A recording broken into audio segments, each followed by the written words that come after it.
Doctors of Reddit, what's your thank god they came in for a second opinion moment? Dermatologist here. I have seen probably 5 instances of my other doctor told me it was fine, that were melanimous. A lot of times people don't want a full skin exams. There are lots of perfectly sane reasons for this. Time. Perceived cost. History of personal trauma. However, I routinely find cancers people don't know they have. Keep this in mind if you see a dermatologist for acne and they recommend you get in a gown. I'm not a doctor, but I'm glad my parents took me in for a second opinion when I was complaining about a bad headache when I was 15 years old. I left school one day and went to the hospital for a bad headache. The doctor said it's just a virus and that I should just rest and take meds. I went home, laid down and took some Advil and carried on with my night. Around 1 AM, I was screaming on the floor. My parents took me to a different hospital and they ran tests and eventually did a spinal tap and discovered a ton of white blood cells. Turns out I had bacterial meningitis. Had a patient come in for therapy after his PCM yelled at him for being a hypochondriac and saying his symptoms were all in his head and that he was just trying to fish for disability. His symptoms were pretty obviously neurological, so I referred him for an MRI. To my shock, he had only ever had x-rays. Sadly, I had to tell the 19-year-old man that he had multiple sclerosis. With great satisfaction I got to tell that PCM he'd done goofed and that I would be talking to our mutual chief of clinical services about the incident. Edit. 1. Thanks for the silver. You all rock. ER nurse here. Had a lady in for simple pneumonia. Her 13-year-old son was getting bored, so I showed him some equipment. I connected a simple heart monitor to him and discovered he was in a complete heart block. I printed a strip and showed it to the doc. We suddenly and unexpectedly got a cardiac patient. Can I go ahead and speak on behalf of my doctor? 19M at the time, 33 now. I felt sick for about a week. Flu-like symptoms. Didn't want to eat. Just felt bad all over. One day at work I feel a very uncomfortable cramp tear in my abdomen. So I go to one of those 24-hour clinics. At this point I'm slumped over. Can't stand up straight without insane amount of pain. Just generally uncomfortable and hating life. After a few hours at this clinic, they say you probably have kidney stones. Go home. Drink fluids. Sleep it off. This seemed fine to me. I was ready to go home and listen to the doc. All was good. But my girlfriend at the time didn't last much longer than that, wasn't a fan of this diagnosis and drove me to the ER. Against my wishes, of course. After a few minutes at the ER, they determined my appendix has ruptured and I'm going septic. Apparently I was pretty lucky to not have died, though I did pick up bacterial pneumonia while in the hospital. So the recovery kinda sucked. Now I just have a crazy 6-7 inch scar on my belly to remind me to not avoid hospitals when I'm sick. Edits. More info. Medical terms. etc etc. My grandmother had her hip replaced, but the hip always hurt to her. She waited a year, hoping it would go away, but it never did. She asked multiple doctors and did multiple x-rays, but doctor said the replaced hip was fine. We finally made her go to a private clinic in my hometown. And the doctor saw that the replaced hip was fine and dandy.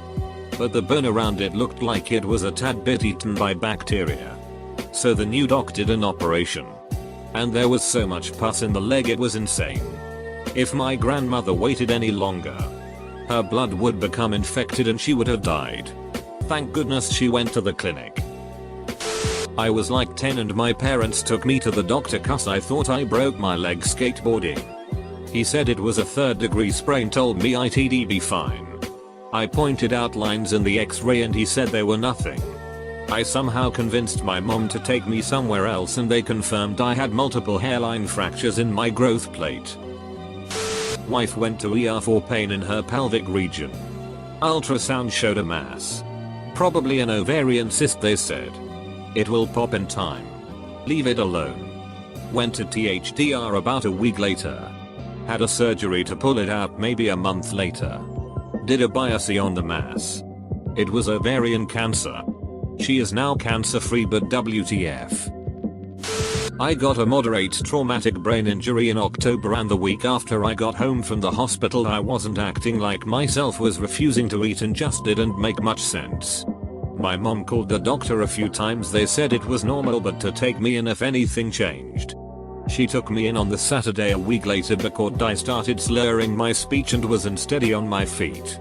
The injury caused my sodium levels to drop from 140, normal, to 119. This in turn caused stroke-like symptoms, which were in reality a series of small seizures. Not a doc, but a nurse. At a clinic, a lady came in for breast pain with a lump. I was in the room for the exam for safety of everyone. The doctor told her it was a sprained muscle and to go away. When he left the room, I told her the name of one of our other doctors that specializes in women's health. Told her she could not let this go. She saw him and he referred her for some radiology, and that's how they found her breast cancer. She later told us all this in a sweet card she sent, telling us if I hadn't told her to advocate for herself she may not have followed up. Edit. Wow, my first gold ever. Thanks so much, friend. Edit. OMG, 2 golds. Wow, thanks again. If anyone can take something from this, just advocate for yourself and your families in healthcare matters. Sometimes you have to make them see it. One of my sister's friends was diagnosed with cancer at age 10. They were advised to pack up their stuff and move across the country to go to a specialist because they would have to stay there for at least a year. They even had to hire a private plane so she wouldn't get sick on the plane from any passengers. Well, before they left they got a second opinion saying it was pneumonia. Then they got a third that again said it was pneumonia. Now several years later she is healthy and never got cancer treatment and has been tested for cancer regularly. This is a I wish I had gotten a second opinion story.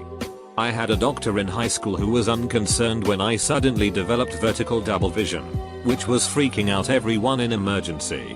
Where I had gone initially, and lost 60 pounds for no reason. It was only a year or two later when I told him that my arm would fall asleep much faster than normal when I raised it to ask a question in class that he thought there might be something wrong with me. MRI ordered. Brain tumor found. Not a doctor, but have had a second opinion save my PP. Noticed blood in my urine and went to family doctor. Family doctor said it was a normal injury and would go away. Went for a second opinion with the urologist, and after a bunch of tests they found scar tissue built up in my urethra that was causing inflammation and if left untreated would cause the urinary tract to close. So they removed the scar tissue and I about cried while peeing for weeks after, even while on pain medication, until it healed. But at least I could still pee, and that was thanks to the second opinion. This is my second story to post here, but a great story no less. Mid-30s man walks into my office with what looks like a black eye and a broken blood vessel in the front of his left eye. He went to his primary and it was simply assumed that he got punched or hit or something. And he was dismissed. He was noted to have high blood pressure. But a script for medicine was written and a follow-up in a few months. Gentleman comes in to see me to get another opinion on the matter, and I look at him and immediately start the line of questions. How long has it been there? Do you have a headache? And when you plug your ears with your fingers, do you hear a whooshing sound? He had a cavernous sinus fistula, CCF. I sent him directly to the emergency room with his family of 4 in tow, and he was in the OR within an hour of arriving. Saved his eye and possibly his life that day. The best news, he was a kitchen guy at my local diner which I frequent, and they still treat me like royalty there when I come to eat. They all remember the time I saved one of theirs. Former ER volunteer here. An elderly gentleman was brought in by his concerned adult children for chest pain. He wanted to believe his primary doctor that it was just some gas or heartburn. But his son just had a gut feeling and made him go to the ER with everyone so he could get checked out. Heart attack was imminent. We weren't sure if treatment would take effect in time to prevent it. Declared code blue. All hands on deck. Place went from a quiet, empty ER to sheer chaos in a few minutes. There is no doubt in my mind that that gut feeling saved his life. not a doctor. And this isn't about a human. On New Year's Day, 2 years ago, our little hound dog would not get out of bed. Her back half was unresponsive, and she would yelp in pain if anyone touched her. We took her to the emergency vet, the only place open to get care on the 1st of January. We were there for 6 hours. The place was a madhouse. Eventually, doc checks out our pupper. They take a bunch of x-rays, and the doctor tells us that there are no breaks, which means there are likely lesions on puppy's spinal cord. And our options are either very pricey surgery and a significant quality of life decrease, or put her down and save her the pain. They give us some pain meds for her, and we take her home to think about the options. The next day, we get into our regular vet's office. Dog is still limping and heavily favoring a leg. Regular doc inspects Poochie and asks what other doc said. After hearing ER doc's prognosis, regular doc advises us never to go back, and informs us that our dog likely banged her knee really hard on the bricks of our porch and was just being a baby about it. 2 days later, doggo is 100% fine. Military doctors suck. Ask anyone. For the past 4 years, I've had abnormal pap results. Each year, they told me it was fine and that it hadn't grown or become worse. But no one would look further into it. They insisted I didn't need any opinions. Since I've been busy with life and work the past few years, I decided they were right. 'Cause I'm an idiot. Finally, my new doc saw the results and became immediately concerned. She asked if anyone had told me to do a biopsy. I explained what the previous docs told me. She shook her head and booked me an appointment with the Dysplasia Clinic ASAP. Turns out I had cancer cells that, while not fully bad, put me at a high risk for cervical cancer in the future. They performed a LEAP procedure and successfully eradicated what could have developed into something much worse. I'm so thankful to my doctor for knowing what was up and taking action. She's awesome and I'm going to be sad when she PCS. A bulk of my career lately seems to be maligned patients with legitimate medical issues who've been labeled as hypochondriacs and sent through for a psych workup and meds counseling. People with histories of all kinds of endocrine issues, like thyroid cancer, thyroidectomy, patients who see someone once every 2 years about their thyroid and never have labs checked or med dosages fixed, or diabetics with poorly controlled sugars, people who've had bowel surgeries and take time release meds, and then wonder why they aren't working. The piecemeal system of healthcare in the US is really doing such a disservice to actual humans. So many specialists and no one piecing together the big picture.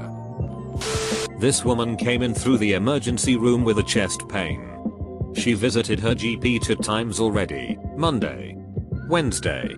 He treated it locally with subcutaneous anesthesia injection, lidocaine. Turned out she had huge myocardial infarction. As we told her what we think it is and that she needs immediate coronary intervention.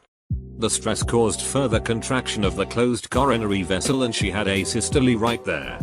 After 2 minutes she jumped back on and we could eventually save her. Although her heart was damaged after this. But the follow-up showed improved heart performance. So she got that going for her. Which is kind of nice. From the time I was 13, I had a growth on my thumb. It became so big that it affected my piano playing. I went to the doctor about it, and he diagnosed it as a wart that had been there for nearly a decade. He used acid on it. That hurt. And did nothing. He used an electrical instrument to burn it. That really ducking hurt. And again did nothing. I moved to the UK and was at a dinner party a friend was hosting. She was a nurse, and many of her friends were nurses and doctors. One of the doctors, a surgeon, saw the wart on my thumb and became very excited. He called to his wife, a nurse, to come see. He told me that he couldn't diagnose me because I wasn't in clinic, but to make an appointment with my GP. I did, and was diagnosed with a neurofibroma, a type of tumor that develops around a nerve. I had surgery to remove it. It was the size of a lima bean. Thankfully, It was benign. But no wonder the wart treatments hurt like a son of H.